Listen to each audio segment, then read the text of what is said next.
अब सर आपने रेशो को कवर कर लिया, अकाउंटिंग रेशो को आपने कवर कर लिया, उसके बाद आपने रेशो को कितनी तरह से एक्सप्रेस किया जा सकता है आपने वो डिस्कस किया।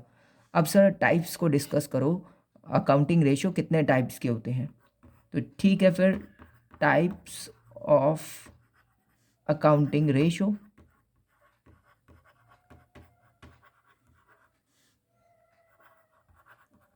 इसको डिस्कस करते हैं। तो यहाँ पर जो अकाउंटिंग रेशो है उसके अगेन 4 टाइप्स हैं, है ना। कौन से हैं? एक है सबसे पहले liquidity ratio, LIQUIDITY, liquidity ratio. उसके बाद है दूसरा solvency ratio, SOLVENCY, solvency ratio.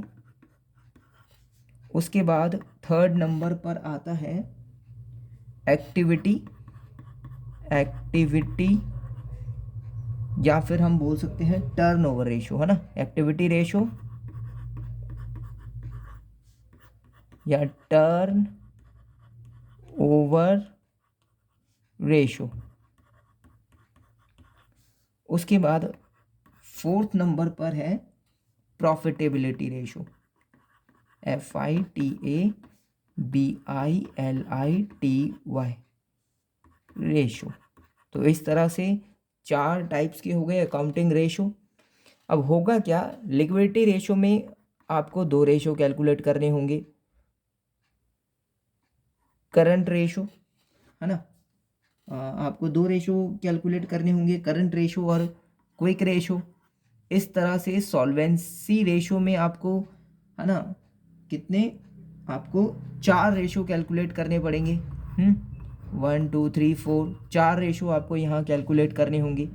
Activity या फिर टर्नओवर रेशो की अगर हम बात करें तो यहाँ पर आपको अगेन 4 रेशो कैलकुलेट करने पड़ेंगे।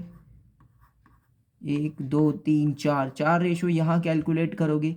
प्रॉफिटेबिलिटी रेशो में आप 5 रेशो कैलकुलेट करोगे, 1 2 3 4 5, है ना।